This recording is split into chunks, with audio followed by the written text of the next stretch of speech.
Vroom vroom. Welcome back to Cool Rides in New England. Right now we're going to be looking at the third video from the Stowe Car Show, so sit back and enjoy the beautiful cars in this one. Starting this video out with the 1947 Frazier. I believe it's a Manhattan, but couldn't tell 100% on that.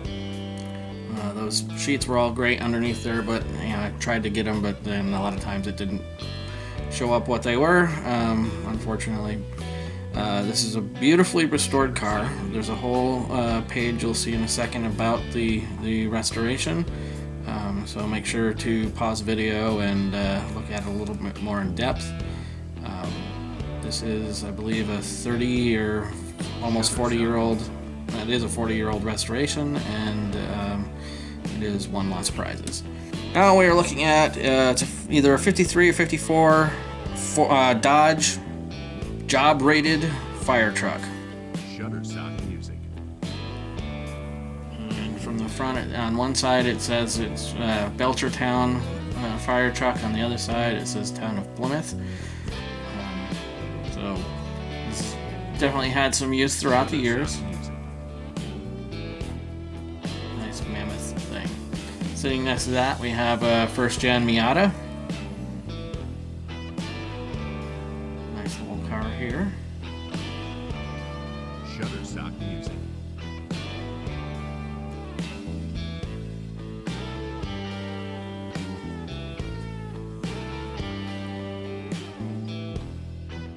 Now we're looking at a 1918 Locomobile Sportif. This car was extremely expensive, which you'll see again, in a minute. It was extremely expensive for 1918. Something like $7,000 when incomes weren't close to that. This is just a number one mammoth machine, but it is also just an absolute gorgeous machine.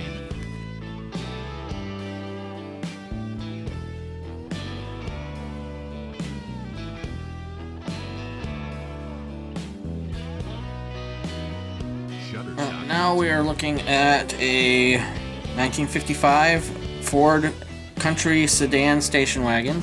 This car is in the June Cars and Coffee video, so look at that for some more. This car I really love. 86 Porsche 928S. Porsche, for those who are Porsche files and need to have it said the right way. But this car I've always loved it, ever since seeing Risky Business with Tom Cruise back in the day. This was a great car because it was so much different than your 911s, and I really dug that. But it was nice because it still had had the pop-up headlights, and it just looked really sleek. Sitting next to that we have a 69 Chevelle SS 396. Absolutely gorgeous car. Beautiful interior, beautiful exterior. And when you got a 396 big block underneath the hood, who can complain? Shutterstock music.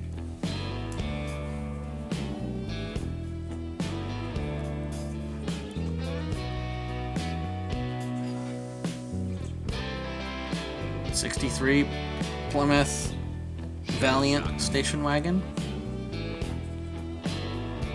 I love how they did this up to make it look like it was something from '63. All the thermoses throughout, the plastic on the seats. It's really cool to see people do it up, their cars up like that. And a very interesting car. Now we're looking at a Mercury Montego. This is a 52 to 54 is when they made this particular style.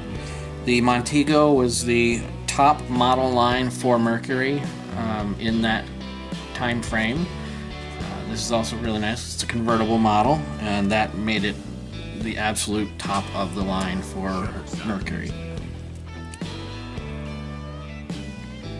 I love the color, the kind of salmon pink. Very cool. Now we're looking at, I know it's a 1933, but I can't tell you anything else about this. I think it's a Chevy, but I don't know for sure.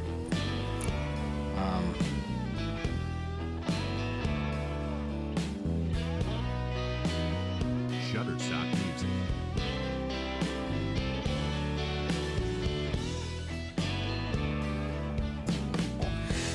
Now we are looking at an 84 Chevy Caprice. I actually had one of these when I was in my younger years. I love these boats. They're a lot of fun and really cool.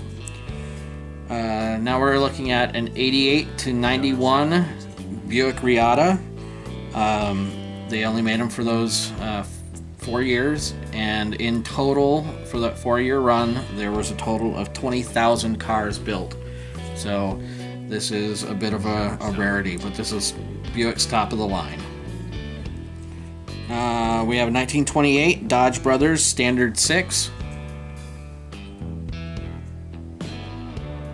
Definitely is a car that looks like it came right out of a gangster movie.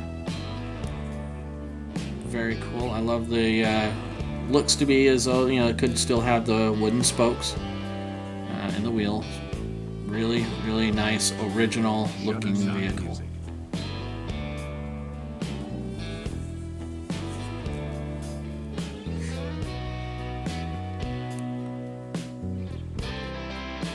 Next to that is a 1950 Dodge. I believe this is a Coronet. You guys can get into the comments and correct me if I'm wrong on that.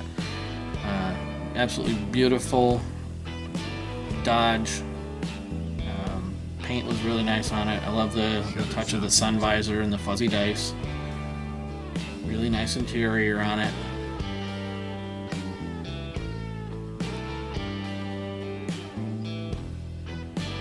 And now we're looking at, I believe this is a 75 Olds Delta 88 convertible.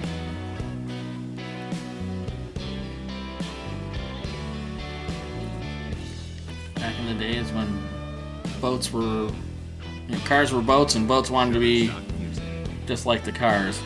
That made no sense, but they were cool. 1965 Mustang convertible.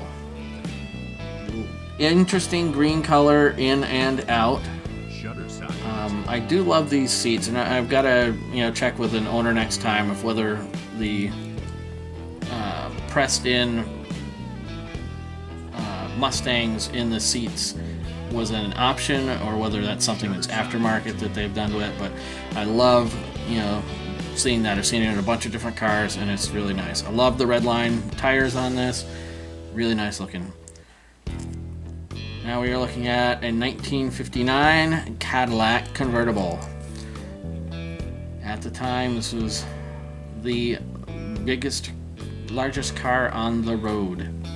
You gotta love those tail fins and those rocket-looking tail lights. Just a mammoth car and really beautiful. Here's a 1908 Model 10 Buick. Gentleman that owns this said he spent 15 years and a lot of hours restoring this, getting parts from friends and colleagues in the Buick world. That little seat in the back is called a mother-in-law seat. Kind of interesting to have just that one little seat way in the back there. 1965 Buick Riviera. This was Buick's personal luxury coupe. I love this one for the front end, the hidden headlights. This car, I really started to dig after seeing it in Roadhouse movie with Patrick Swayze. Now we're looking at a Rolls-Royce Phantom. I believe it's a 1930. It's a 6-cylinder, big 6-cylinder under the hood, and just spews luxury.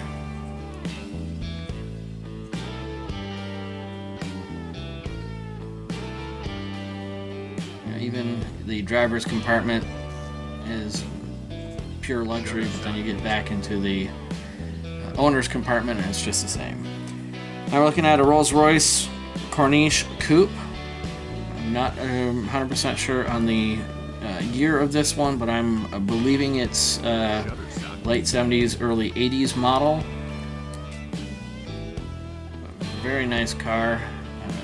Any Rolls Royce is again, luxury on wheels. I love the quote from somebody that said that they eventually got to 60 and they weren't worried about the times. Final car for this video is a 1959 Porsche 356 convertible D. Now, from the sign you'll see in a second on the other side, it says that the D was made by an outside company. After Porsche finished production in '58, there were still bodies left over, and this company, which is, let's see, Druaz maybe, took the rest of the bodies and made them, built the bodies for Porsche and sold them as 356D. As always, thank you for watching. Please like and subscribe. Also, share this with your friends and neighbors. Be sure to follow us on all of our social medias. The links or handles will be right here. Also, if you need to get in touch with us for any reason, our email will be in the description. And we'd like to thank you again for watching this third video, and we look forward to showing you more soon. Have a great night.